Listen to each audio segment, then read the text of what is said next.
Hello friends, आज के video में देखेंगे करंट अफेयर और जीके जीएस का 40 अंकों का लास्ट तैयारी। आज से आपका पेपर स्टार्ट हो जाएगा, तो आप लोग सीरियस होकर सारे क्वेश्चन को अटेम्प्ट कीजिएगा क्योंकि ये सारे क्वेश्चन आपके 2023 के एग्जाम के पूछे हुए सवाल है, जो आपके एग्जाम में पूछने की चांसेस काफ़ी ज़्यादा है। चलिए शुरू करते हैं आज का पहला क्वेश्चन। और आप लोगों से रिक्वेस्ट है, इस सारे क्वेश्चन को आप अंत तक जरूर देखिएगा और टोटल आपने कितने क्वेश्चन राइट अटेम्प्ट करे इसे भी आप कमेंट बॉक्स में जरूर बताइएगा। और वीडियो को जितना हो सके लाइक और शेयर कीजिए अगर आप ऐसा ही इंपॉर्टेंट क्वेश्चन चाहते हो तो। पहला क्वेश्चन है, अंतरिक्ष में जाने वाला प्रथम व्यक्ति का नाम क्या था? ऑप्शन है रोल्ड एम्डसेन, ऑप्शन बी है रेनॉल्ट मेयर, या ऑप्शन सी रॉबर्ट पियरी, या ऑप्शन डी आपका यूरी गागरिन। तो याद रखिएगा, इसका राइट आंसर ऑप्शन आपका डी हो जाएगा। यूरी गागरिन जो है 9 मार्च 1934 को आपके प्रथम व्यक्ति बने थे अंतरिक्ष पे जाने वाले। तो ऑप्शन आपका डी राइट आंसर हो जाएगा।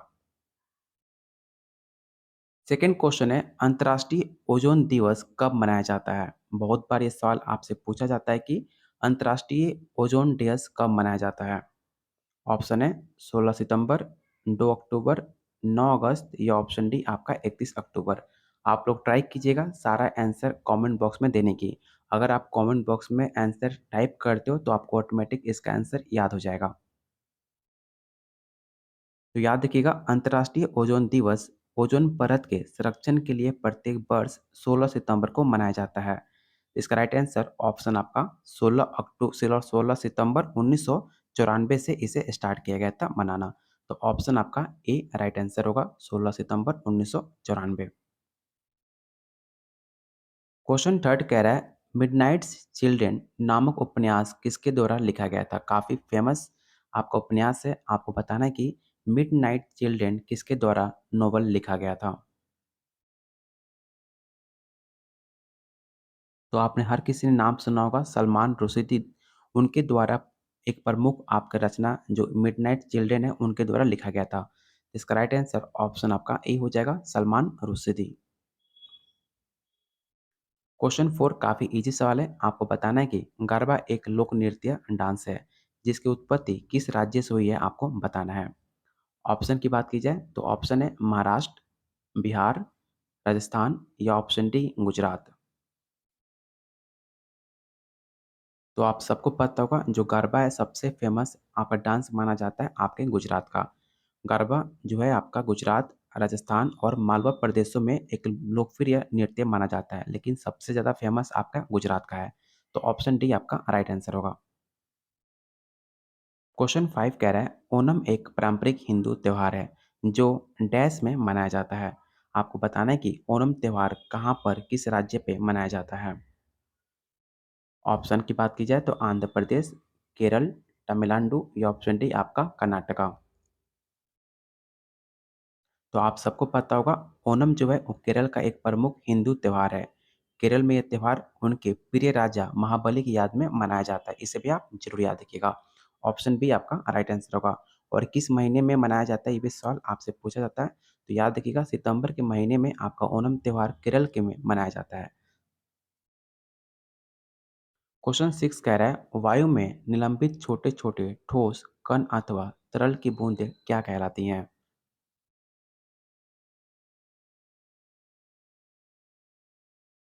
इसका राइट आंसर ऑप्शन आपका ए हो जाएगा, एरोसोल कहा जाता है छोटे छोटे ठोस और कणों को। तो ऑप्शन ए आपका राइट आंसर होगा। क्वेश्चन 7 कह रहा है, निम्नलिखित में कौन सा मानव निर्मित परिसर तंत्र नहीं है? आपको बताना है कि कौन सा चार ऑप्शन में कौन सा ऐसा ऑप्शन है जो आपका मैन मेड इकोसिस्टम नहीं माना जाता।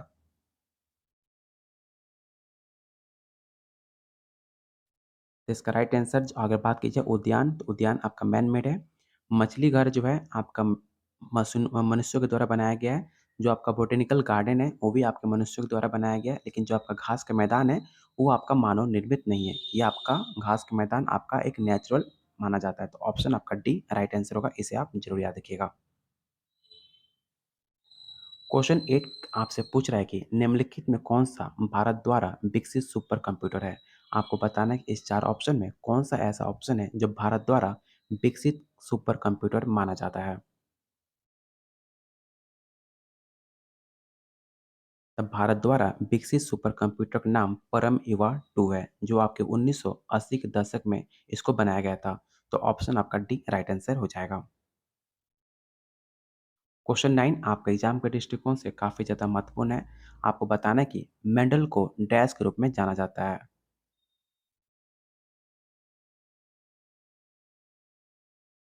इसका राइट आंसर ऑप्शन आपका सी होगा। फादर ऑफ जेनेटिक्स को कहा जाता है मेंडल, जो आपके एक जर्मन भाषा ऑस्ट्रेलियाई पादरी एवं वैज्ञानिक हुआ करते थे। ऑप्शन सी आपका राइट आंसर होगा। अगला क्वेश्चन काफ़ी इजी है। आपको बताना है कि विटिकल्चर डैश से संप्रेषित करता है। आपको बताना है कि विटिकल्चर क्या रिप्रेजेंट करता है। आपको चार ऑप्शन में आपको चूज करना है।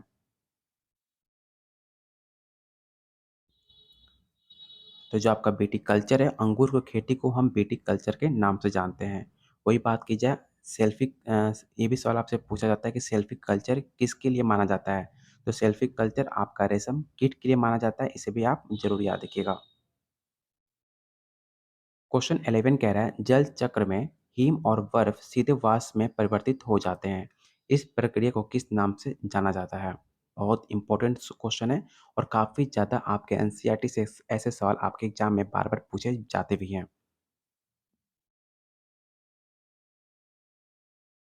तो इसका राइट आंसर ऑप्शन आपका बी होगा। सब्लिमेशन कहा जाता है ऐसे चक्र को। तो ऑप्शन बी आपका राइट आंसर होगा। किसी तैरती हुई वस्तु पर लगने वाला ऊर्ध्व बल को क्या कहा जाता है। आपको बताना है कि फ्लोटिंग बॉडी अगर किसी फोर्स पे पड़ता है तो उसे किस नाम से जाना जाता है। तो आप लोग याद रखिएगा ध्रुव का वो गुण जिसके कारण वस्तु पर ऊपर की ओर बल लगाया जाता है उसे हम आपके पवनोसी के बल से जानते हैं। तो ऑप्शन बी आपका राइट आंसर होगा। अगला क्वेश्चन काफ़ी ज़्यादा इंपॉर्टेंट है। आपको बताना है कि टेस्ला का इकाई किसे माना जाता है।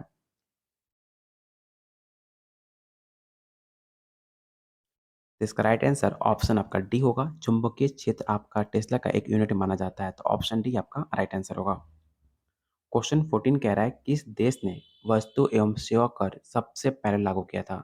आपको बताना है कि सबसे पहले कौन सा ऐसा देश है जो आपका जीएसटी लागू किया था।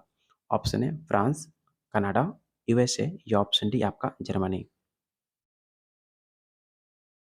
तो आप सबको पता होगा विश्व में सबसे पहले 1954 ईस्वी में फ्रांस ने अपना जीएसटी लागू किया था। वर्तमान में भारत समेत आपके टोटल 160 देशों ने जीएसटी लागू कर रखा हुआ है। इसे भी आप जरूर याद रखिएगा।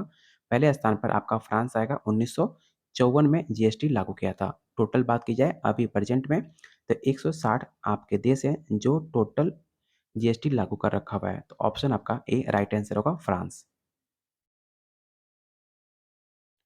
क्वेश्चन 15 कह रहा है भारत में पहली बार वैज्ञानिक तरीके से राष्ट्रीय आय की गणना करने वाले अर्थशास्त्री कौन थे।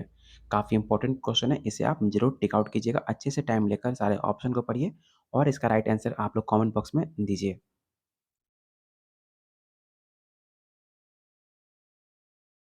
तो आपको पता होगा भारत में प्रथम बार वैज्ञानिक तरीके से राष्ट्रीय आय की गणना करने वाले प्रमुख अर्थशास्त्री विजेंद्र कस्तूरीगंगा वरदाजा हुआ करते थे। इसका राइट आंसर ऑप्शन आपका बी होगा। B K R V Rao option B आपका राइट आंसर होगा। निम्नलिखित में कौन सा ऊर्जा गैर परंपरागत स्रोत नहीं माना जाता है। आपको बताना है कि कौन सा ऐसा ऑप्शन है जो आपके non conventional source of energy माना जाता है। इसका राइट आंसर ऑप्शन आपका बी होगा। जो आपके प्राकृतिक गैस होते हैं वो कई गैसों का मिश्रण माना जाता है, जिसमें मुख्यतः आपके मीथेन सबसे ज़्यादा होता है। वही उसमें और उच्च हाइड्रोकार्बन भी इसमें प्रेजेंट होते हैं। तो ऑप्शन आपका बी राइट आंसर होगा। अगला क्वेश्चन काफ़ी इजी है। आपको बताना है कि कौन सा ऐसा दुनिया में सबसे बड़ा नदी द्वीप माना जाता है। आपको बताना है कि इस चार ऑप्शन में कौन सा ऐसा दुनिया का सबसे बड़ा द्वीप नदी है।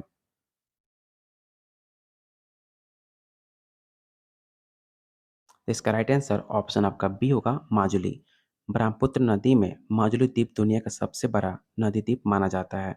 तो ऑप्शन बी आपका राइट आंसर होगा। निम्नलिखित में किस स्थानीय पवन को डॉक्टर वाई को भी नाम से जाना जाता है? ये सवाल आपके जितने क्वेश्चन अभी आपको कराए जा रहे हैं, ये सारे क्वेश्चन आपके 2023 के एग्जाम के पूछे हुए सवाल हैं, जो आपके एग्जाम में बहुत बार क्वेश्चन रिपीट हो चुके हैं। इसलिए मैं कह रहा था कि आप वीडियो का अंत तक जरूर देखिएगा, क्योंकि सारे क्वेश्चन आपके एग्जाम में पूछने के चांसेस काफ़ी ज़्यादा है। तो इसका राइट आंसर ऑप्शन आपका ए हो जाएगा, हरमटन ऑप्शन आपका ए राइट आंसर होगा। क्वेश्चन 19 कह रहा है पृथ्वी तल के नीचे पिघले हुए पत्थर को क्या कहा जाता है? काफ़ी इजी सवाल है। आपको बताना है कि पृथ्वी तल के पिघले हुए पत्थर को क्या कहा जाता है? तो आप सबको पता होगा, उसे हम मैग्मा के नाम से जानते हैं, जो आपके चट्टानों का पिघला हुआ रूप माना जाता है। तो ऑप्शन डी आपका राइट आंसर होगा। सूर्य का मुख्य घटक किसे माना जाता है? ऑप्शन है ऑक्सीजन, हीलियम, हाइड्रोजन या ऑप्शन डी आपका मीथेन। तो आप सबको पता होगा, जो आपका सूर्य है एक आपका गैसीय गोला माना जाता है, जिसमें मुख्य रूप से हाइड्रोजन सबसे ज़्यादा इसमें पाया जाता है। जो हाइड्रोजन की संख्या जो होती है आपकी 71% होती है। वही बात की जाए हीलियम की, तो हीलियम का आपका टोटल परसेंट जो होता है 26.5% होता है, और बाकी जो तत्व होते हैं वो आपके 2.5% होते हैं। इसलिए इसका राइट आंसर ऑप्शन आपका सी होगा, क्योंकि आपसे पूछा गया मुख्य घटक। तो मुख्य घटक आपका हाइड्रोजन है, जो आपका 71% है। तो ऑप्शन सी आपका राइट आंसर होगा। अगला क्वेश्चन आपके हिस्ट्री से है। आपको बताना है कि बिंबिसार किस वंश के राजा माने जाते हैं? आपने हिस्ट्री में पढ़ा होगा बिंबिसार के बारे में।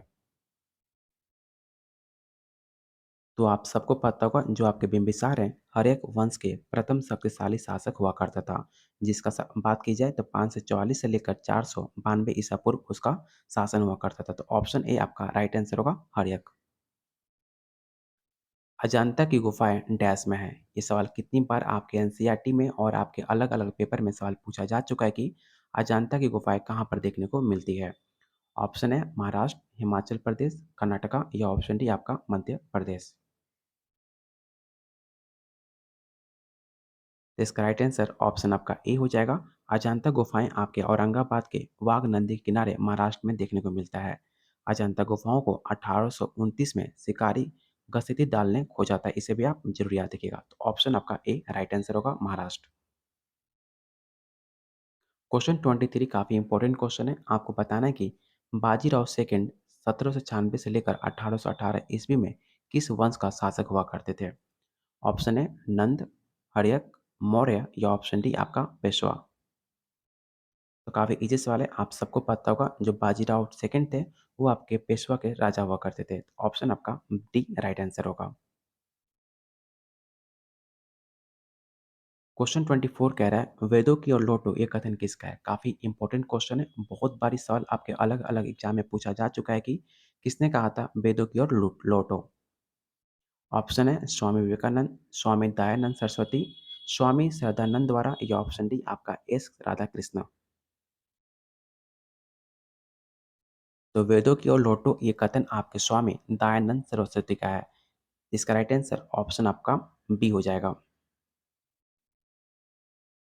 अगला क्वेश्चन काफ़ी इजी है। आपको बताना है कि फॉरवर्ड ब्लॉक की स्थापना किसने करी थी? ऑप्शन अरविंद घोष, कप्तान मोहन सिंह, भगत सिंह या ऑप्शन डी आपका सुभाष चंद्र बोस। बहुत बच्चों को कन्फ्यूजन होता है मोहन सिंह और सुभाष चंद्र बोस को लेकर कि फॉरवर्ड ब्लॉक की स्थापना किसने करी थी, और बहुत बच्चे दो ऑप्शन के चलते इसका राइट आंसर गलत कर देते हैं। तो आप सबको पता होगा 1939 में सुभाष चंद्र बोस ने फॉरवर्ड ब्लॉक की स्थापना करी थी। तो ऑप्शन आपका डी राइट आंसर होगा। 1939 में फॉरवर्ड ब्लॉक की स्थापना की गई थी। इसे आप जरूर याद रखिएगा।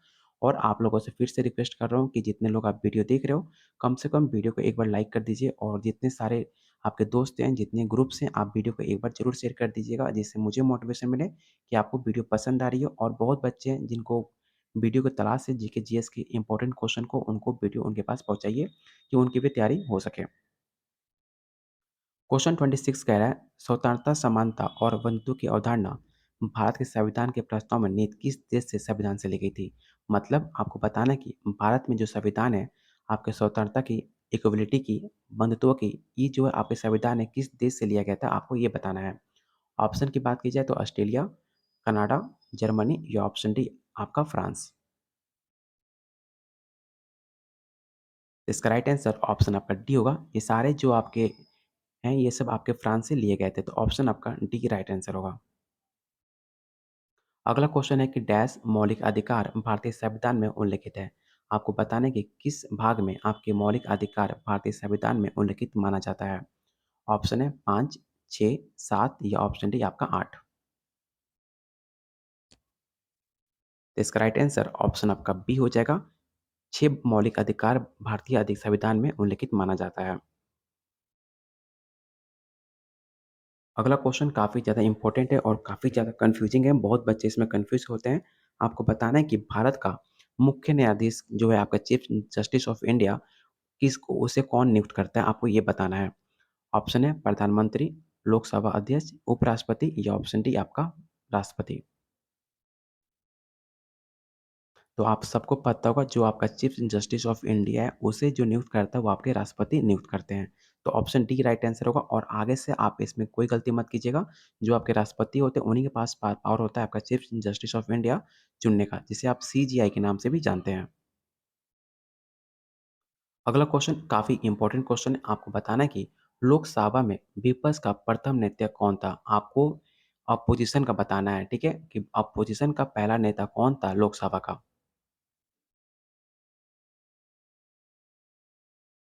तो आप लोग याद रखिएगा, लोकसभा में विपक्ष के प्रथम नेता ए के गोपालन माने जाते हैं, जिनका जन्म 1 अक्टूबर 1904 के केरल के कूनर नामक जिले में हुआ था। इसका राइट आंसर क्या होगा? तो ऑप्शन बी हो जाएगा। क्वेश्चन 30 कह रहा है वर्ष 1975 में आपातकाल के समय भारत के राष्ट्रपति कौन हुआ करते थे? काफ़ी इंपॉर्टेंट क्वेश्चन है। आपको बताना है कि 1950 में जब आपकी इमरजेंसी लगाई गई थी आपकी इंदिरा गांधी द्वारा, उस टाइम आपके राष्ट्रपति कौन हुआ करते थे? तो आप सबको पता होगा, भारत में 1975 में तीसरी बार आपकी इमरजेंसी लागू की गई थी। उस टाइम भारत के राष्ट्रपति फ़खरुद्दीन अली अहमद हुआ करते थे, जिनका जो आपके 24 अगस्त 1974 से लेकर 11 फरवरी 1977 तक आपके वो पोस्ट पोस्ट पे बने हुए थे। और उस टाइम आपके प्रधानमंत्री हुआ करती थी इंदिरा गांधी, जो आपके भारतीय संविधान के 18 अनुच्छेद में 352 से और 360 आपातकाल का उल्लेख देखने को मिलता है। इमरजेंसी भी पूछा जाता है कि इमरजेंसी का आर्टिकल कौन-कौन सा है? तो इमरजेंसी का आर्टिकल जो है आपके 352 से लेकर 360 तक होता है। कौन से भाग में? तो 18 भाग में आपका ये उल्लेख देखने को मिलता है। उस टाइम प्रधानमंत्री कौन थी? तो इंदिरा गांधी प्रधानमंत्री थी और आपके राष्ट्रपति कौन थे? तब फ़खरुद्दीन आपके अली अहमद हुआ करते थे। तो ऑप्शन आपका बी राइट आंसर होगा। क्वेश्चन 31 कह रहा है ट्राइसोनिक विंड टनल की कुल लंबाई कितनी है? आपको बताना है कि ट्राइसोनिक विंड टनल की लंबाई टोटल कितनी है? आपको इस 4 ऑप्शन के चुनना है। तो इसकी कुल लंबाई की बात की जाए तो ऑप्शन आपका सी राइट आंसर होगा, 160 मीटर मानी जाती है। क्वेश्चन 32 कह रहा है जनवरी 2023 में भारत का पहला संविधान साक्षर जिला कौन सा बना था? आपको बताना है कि 2023 में भारत का पहला कौन सा ऐसा जिला था जो आपके फर्स्ट संविधान साक्षर जिला बना था?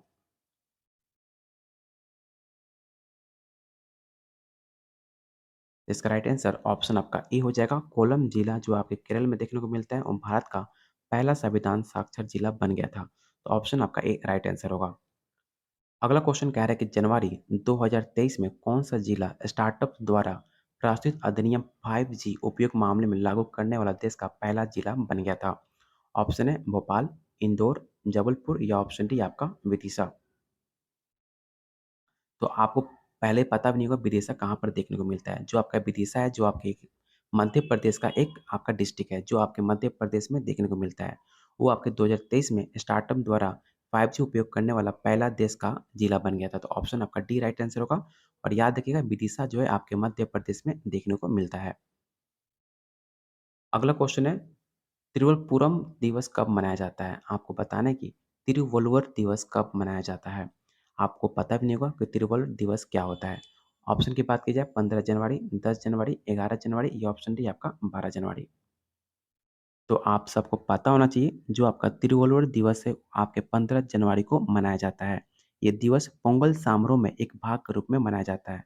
यह एक आपके तमिल कवि संत और दार्शनिक माना जाता है जो आपके केरल में सबसे ज़्यादा देखने को मिलता है। तो ऑप्शन आपका ए राइट आंसर होगा 15 जनवरी। और आज का लास्ट क्वेश्चन रहेगा, आपको बताना है कि जनवरी 2023 के भारतीय मौसम विभाग ने किस वर्ष तक संपूर्ण भारत को डॉपलर वेदर रडार नेटवर्क के तहत कवर करने के लक्ष्य निर्धारित किया गया है।